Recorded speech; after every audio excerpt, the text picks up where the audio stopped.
Hey guys, today we are going to talk about credit, like I promised earlier this week. First of all, let's figure out what credit is. What is credit?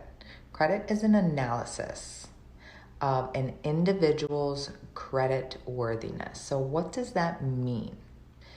Basically, you are analyzing an individual for how trustworthy they are for you to loan them money, in a nutshell.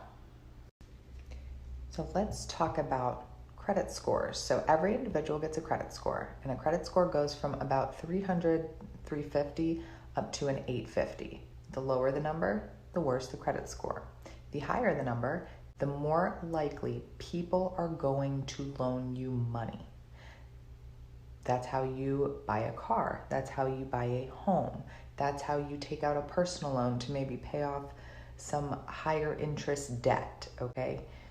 And basically, with a 700 score or above, you can buy almost anything as long as your DTI is right. What is a DTI?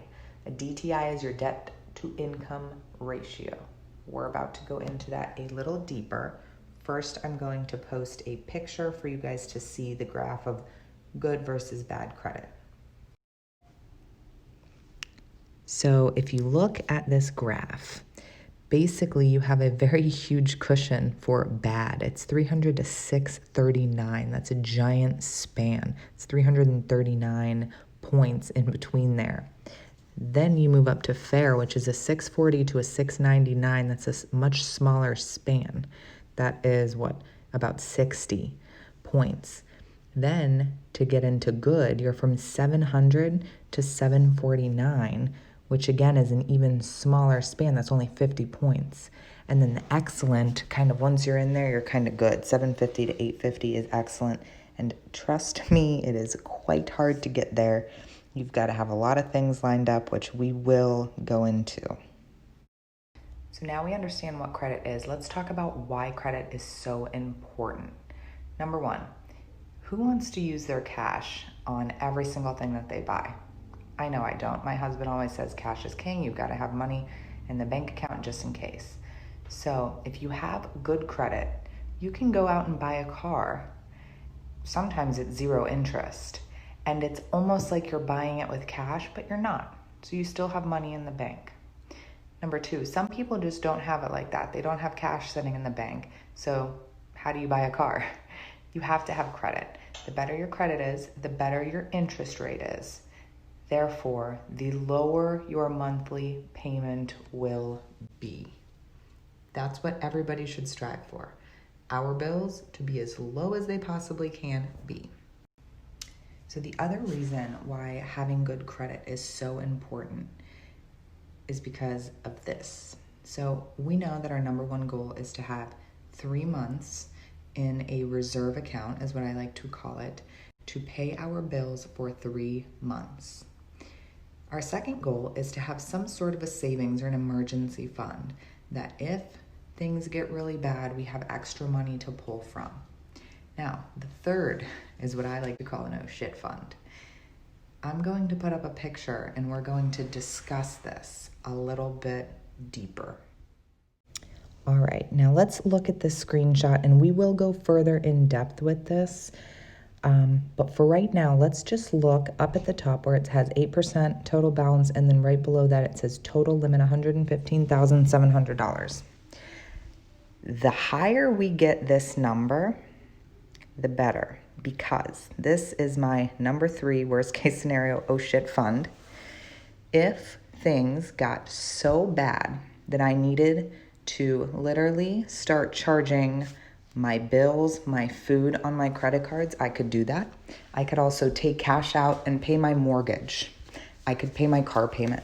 I can make payments on the things that are most important to me that I do not want to lose. So again, I have about $115,000 worth of credit in my extra oh shit fund, okay?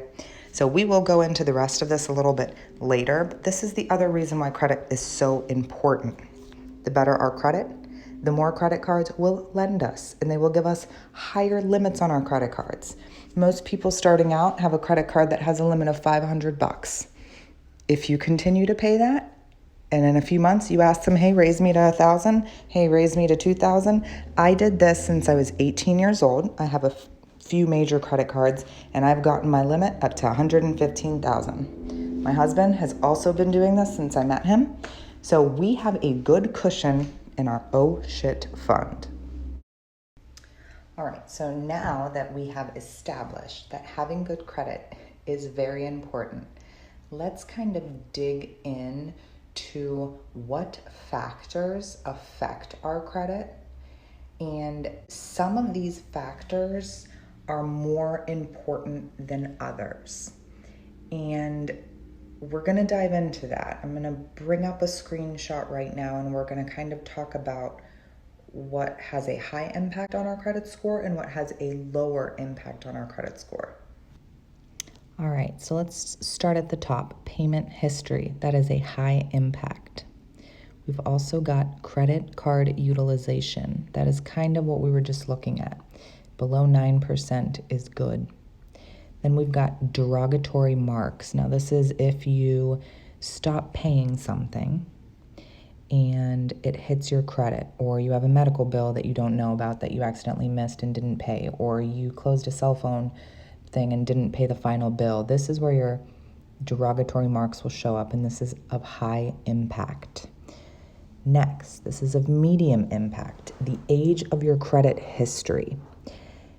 This is something that I kind of struggle with because I own a business and we open a lot of new accounts. We have been doing that for the first 3 years of the business. So they take an average of all of your accounts, and that's how they come up with that number. So I'm 31, but I've had so many new accounts open that it appears that my total history is 3 years and 9 months or whatever, even though it's much, much longer than that. Now let's look at total accounts. So this is of low impact. So I have 34 accounts. Apparently the more accounts that you have, the better. And this is based off of just knowing that you've opened accounts and you've been good with them, right? So the more accounts you have, the better you are with all of those. Clearly that shows that you're more responsible. And then our last item is hard inquiries, and this is of low impact. But this is, again, the only other thing that I really struggle with. Hard inquiries happen because the first 3 years of owning a business, every single thing that we bought had to go under my credit and my business partner's credit. So they literally had to hit our credit as though we were buying a house or buying a vehicle every single time that we opened a new account. So those are all of the things that impact our credit. So if you're gonna mess up on anything, it should be things that are of low impact, such as your hard inquiries, or preferably not things of medium impact like the age of the credit history that I just cannot get over. But now that our business is over 3 years, everything's going to be fine. Now all of our accounts are running through the business because the business has built its own credit. One thing I would never mess up: derogatory marks, 100% payment history, pay your bills on time, don't commit to shit that you can't pay for. It's pretty damn simple. So the things of high impact, don't mess those up. Because the second you mess that up, your credit drops.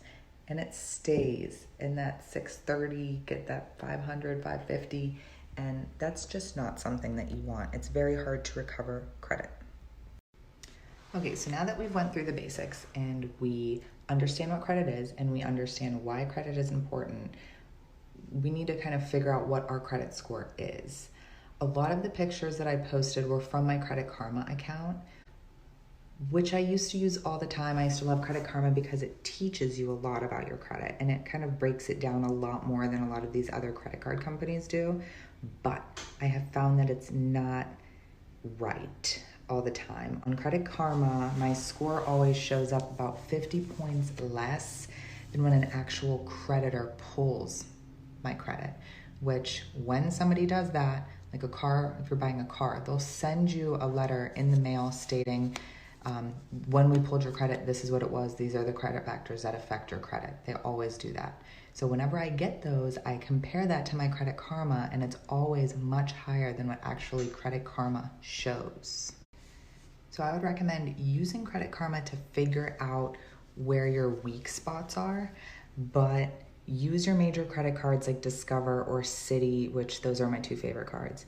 And they always have an Equifax or a Experian or whatever score for you, and it goes into less detail, but it's much more accurate, so it will actually show higher usually than Credit Karma.